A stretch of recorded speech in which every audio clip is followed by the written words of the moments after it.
Hello, everybody, and welcome to podcast number 32 of the Real Estate Show. I'm Cherise Selley, and with me is Shawna Uehling. Hello. She is a dynamite with our brokerage, and I'm so excited for years of friendship and now years of working through the real estate market. And I think we're still in for a wild ride for 2022, don't you? It looks like it. And but your 2022 has started off quite a bit different, and we're going to talk about that in just a second. But let me just, in case anybody missed the last podcast or two, I wanted to just go over the fact that our stats for El Paso County, as far as single family homes, the average price is over that $500,000 mark, according to December's stats. Hard to believe. Yeah. And so we are still tearing above that 500 mark. And interesting enough, of course, you know, the conversation is always inventory, right? Mm-hmm. And when people say, well, there's nothing to buy, I would say that's a misnomer. It's the fact that the inventory is flooding through our market so fast. Right. And I love my friend Ben Day, who was with our brokerage at one time and now is with Liv Sotheby's. He does incredible statistic keeping. Mm-hmm. And one thing that's, I think, very notable to discuss about last year's market is we actually had like the largest number of listings on record. Isn't that interesting? Yeah. But it was the flooding through the marketplace. So if, you know, homes are only on the market for a matter of a few days or whatever, it's that's why the inventory just seems so continuously low. Mm-hmm. So there are sellers, people, you're not the only seller. If you're thinking of selling your home, you just may not have, you just may be in a state where other sellers or their homes are selling really fast. Mm-hmm. And today, as we do this podcast, and we're not even in February yet, but as I look at the stats, we have 204 single-family homes actively listed today. So everything else is under contract or sold. So 204 active listings. When I take out the existing home status and add new construction into their homes that are to be built or homes that are under construction, it adds a little bit more to the market at 370 homes. Which is still really low. It's still really low. So homes are averaging about 3 days right now on the market as we're entering this new season, this new time, this winter time. Mm-hmm. So, Shawna, I mean, you see all this every day. You're experiencing it with buyers and with sellers, but you're also going through your own real estate time. Yes. How has it made you feel more empathy for your clients? And what have you been doing? Tell people. Yeah, so we got our CO. We've been building a house most of last year, and we got our CO right after Christmas. I think it was on the 28th. And we decided not to move right away because all our college kids were home, and we just wanted to focus on the time with them. So we, didn't do a whole lot of moving. But then as soon as they left, then we were full steam with trying to pack and move, and we kind of are still doing that. Mm-hmm. But there was an interesting emotion that hit me that I have a lot of empathy for my, sellers and even buyers that are, changing their homes. It just hit me. We had been in the home for, 14 years and, had our last kid there, and the kids were all young, and we, everything that goes on in 14 years of kids in a house. Yes. And I was packing my son's room up, and all of his stuff pretty much in his life fit in one box, like of memorabilia, like, Aww. His high school letters and his little stuff when he was a kid, and like all this special stuff you want to keep. And I'm looking at his life in a box, and I don't know, it just made me sad. And then moving away from the neighbors and just everything we had built there in 14 years, there was a lot of emotion. So I expected to just be excited, and just so looking forward to the new house. And I found myself in this sentimental place that took me at least a week to get out of. Just admit it, you were in the pit. I was. My kids were like, "What's wrong with you, Mom? Are you okay?" I'm like showing up to their soccer game crying, and it was just funny. And it was unexpected, and there is a lot of emotion that goes with with changing your life for the good or bad. And you know, what's so interesting about it is grief comes in unexpected ways. Yeah. And so isn't this true of life? You have to embrace the good, and then even change that's good change can cause tears. Right.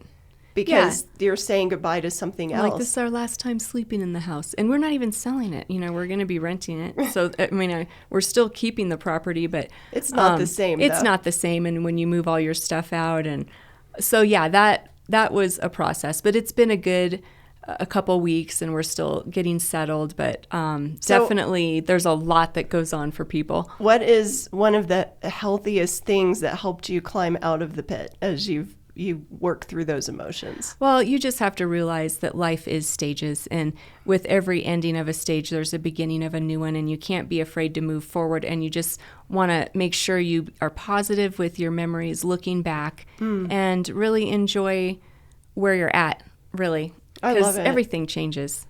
I think it's true. And even the deepest roots in homes, we see the life change of all of our clients. Yeah. And honestly, it triggers things that sometimes we call it like going into the crazy, because change can bring about the most bizarre feelings and things that, a client may never have even felt or experienced before.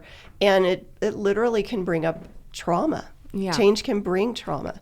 And I think when we go through these experiences ourselves, it does help us to relate. It does. It makes us realize real estate is not just a transactional experience, especially with our group. No. It is a human experience. And that's why we are so blessed to be in an intricate part of people's lives when they're making these changes. And that's what I love about our business. It's so about the heart for me and about helping my clients walk through, and I love that, but it's been a very sweet reminder of the details that you do forget after 14 years of, there's a lot that goes into it, but there's a lot. And so imagine, if you're trying to for sell by owner your home yourself with no real estate experience, and you're going through those emotions and then trying to figure out and by the way, our real estate contracts changed for 2022, folks. And so there are things that are really different. And honestly, some of them are much more beneficial, but they're just changes. So people trying to figure that out on their own and then go through those emotions. Yeah, I don't see how you would do it. It's amazing because I understand as I see you go through what you're going through.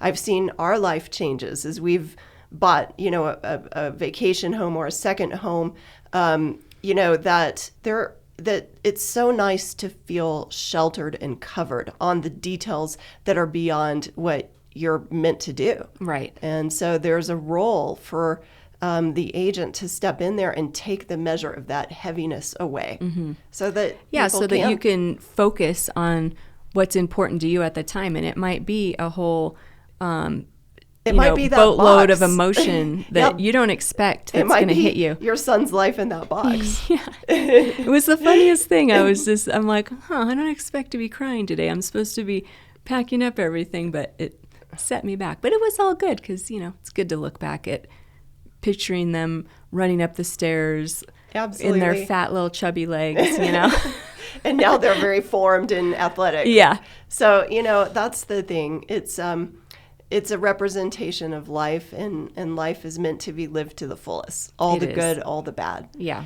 And let's kind of go through as far as time for sellers, because I've been on some listing appointments very early this year. I've been getting a lot of calls early.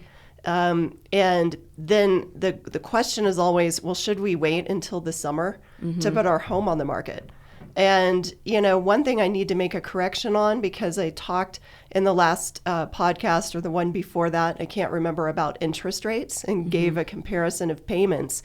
And one thing that's very interesting is the interest rates have already jumped up.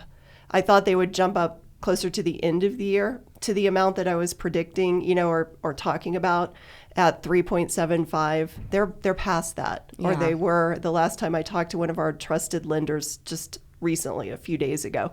And so people are locking in the higher threes now.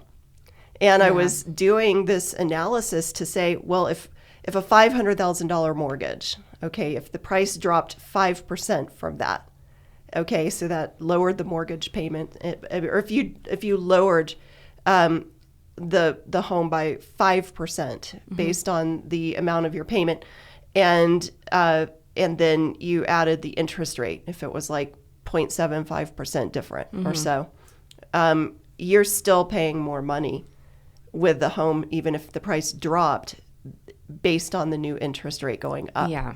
So right now, buyers are feeling the crunch, not maybe as much as they will later, but there is very likely, a couple of more decent hikes that the Fed will do this year. It's not going to kill our market because of the supply, the issue of supply, but I do think that if people are in the mode to list, they should be doing things now, don't you think? Yeah, definitely. And it's January, it's the beginning of the year. It's a good time to go through your closets anyway and kind of look at things through a new perspective when you're walking around your house, because you never know the position you might be in. You might be in a position where you have to sell for whatever reason. Maybe your job gets changed, or, and it's just nice to be a little ready in case those things happen. And so it's good. I mean, we love meeting with people with what their perception of early is, because there's always a list. Even with homes that are newer, there's still a list of things to do in preparation. Yeah. Don't you think? Definitely. And so I think, Shawna, if you were thinking about selling and you were wanting to do a few things, what would you do, practically speaking? Yeah, I would go through every closet, all the kitchen drawers, get rid of the stuff you don't use, go through the garage, get rid of the stuff you don't use, kind of all that cluttery spaces that you can close the doors to. Those are what you should go through. I think it frees your mind, and even when you do that, you feel so much lighter. I love it. And then you can tackle the other areas of the house, but just getting behind those closed doors and getting rid of a third of the stuff in there, maybe 2/3. We don't need as much stuff as we have. Isn't that interesting? I've realized that. I went through my clothes once before we moved, and then when we got the clothes there, I went through them again. I'm like, do I really need, how many shirts do I need? How many pairs of socks do I need for 2 feet? I do. Isn't that funny? And even do I need 100? Probably not. So what I'm hearing you say is maybe essentialism. Yeah. Like you're really holding on to more what you essential love and things. what you use. How about those two things? You can get rid of a lot if you just stick to those two categories. That's really good. That's good advice. And I'm doing the same thing in my home. And I agree with you. I'm doing it because it seems like the smallest hidden things that we do affect bigger things. And it gives us clarity for whatever may lie ahead. Right. So stay in a position of readiness, people. It will give you strength. It will give you power. It will give you freedom. And it will also release you to be ready when the time is right. Yes. So we love that. It's like an active waiting instead of a passive waiting.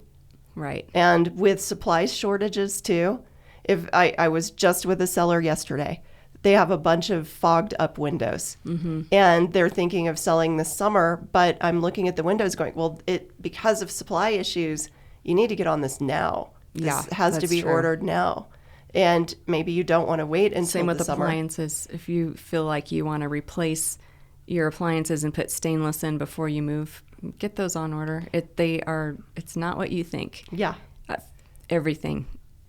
I was looking, we were trying to find some furniture pieces, and they were telling us, if you want to order anything, it's going to be 8 to 10 months, not weeks. Wow.